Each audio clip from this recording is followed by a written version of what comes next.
We have Dr. Marco Palma, who is professor and director of the Human Behavior Lab, and we have Dr. Luis Ribera, professor and extension economist with Texas A&M Department of Ag Economics. So welcome to you both. Y'all are awesome. Best thing since sliced bread. All right. Thanks. Okay, I'm going to turn it over to you guys. How do you work seamlessly together to marry the research and extension portfolios?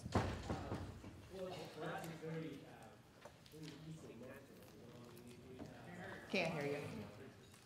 I think Jim Caddy set a trap for you. Yeah. Okay, there you go. There you go. Okay. I bet he was research.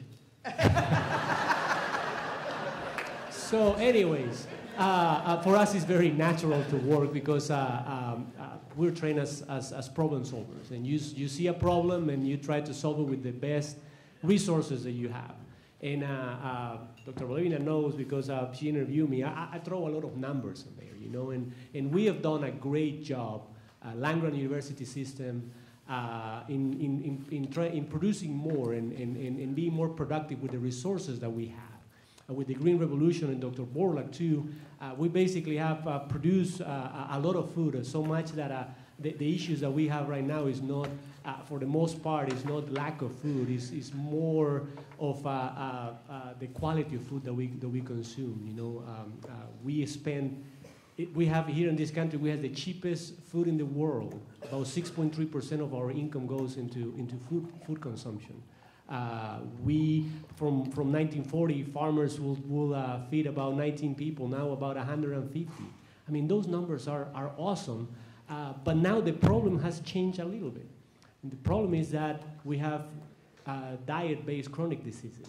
I believe Dr. Stover mentioned that in the Texas Plant Protection, that it costs the economy about $1 trillion to the economy, you know, trying to treat those things, you know. And I think we have, again, you know, the problem is not the amount of food, now is the kind of food and how we can help it. And I think because the problem has changed, we partner with Marco, and he does the consumer part, I do the production, and still work with producers.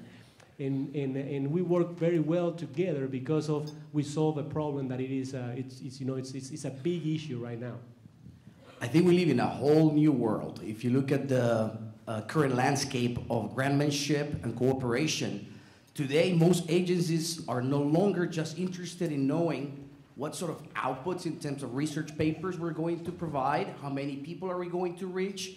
They're interested in knowing how we're going to change people's behavior for the best, so that they improve their lifestyles, they improve their health and their diets. Now, when it comes to that, human beings are very elusive.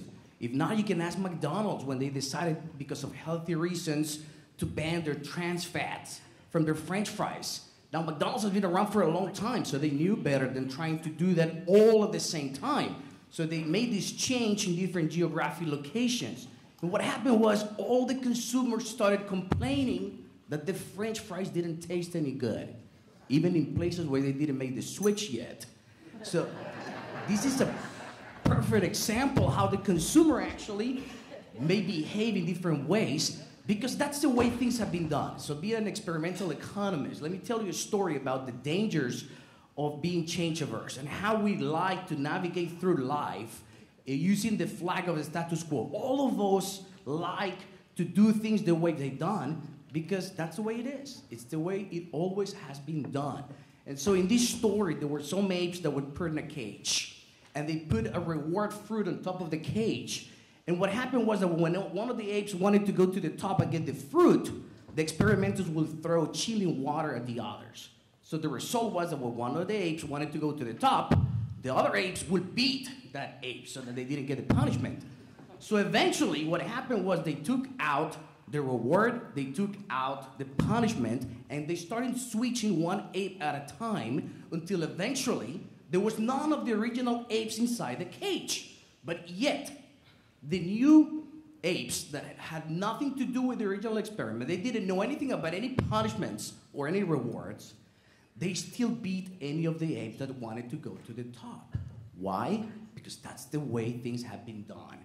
So this is very elusive for us to look at these potential changes. And this we call in behavioral economics, this is the black box of behavior. How do we understand what the consumer is going to do? We do some wonderful programs around this room But the question is, if we provide people with better food, with better taste, with more nutrition, they're going to eat it, right? Maybe not. And this is where the human behavior comes into play. We can actually use the technology in the largest laboratory in the world to try to understand how people are going to anticipate, how people are going to react into different type of projects. So Marco, you and I have visited several times over the last 5 years since I got to College Station, and you have a real vision for how this high-tech research lab, the Human Behavior Lab, can use extension as a research lab. Talk a little bit about some practical things you think your lab could do related to how we deliver community programming.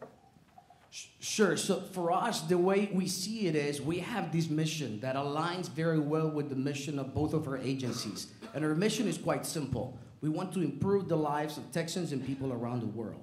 And the way to do that, it sounds very corny, but we are in the trenches, we're talking to people, and we understand what their problems are. This is where the extension branch comes in. And 50% of the battle of winning a grant or making any transformational changes is setting up the right question to start with. And this is what extension gives us. It gives us a purpose to drive forward. Once we know what the question is, everything else can be put together to make a change.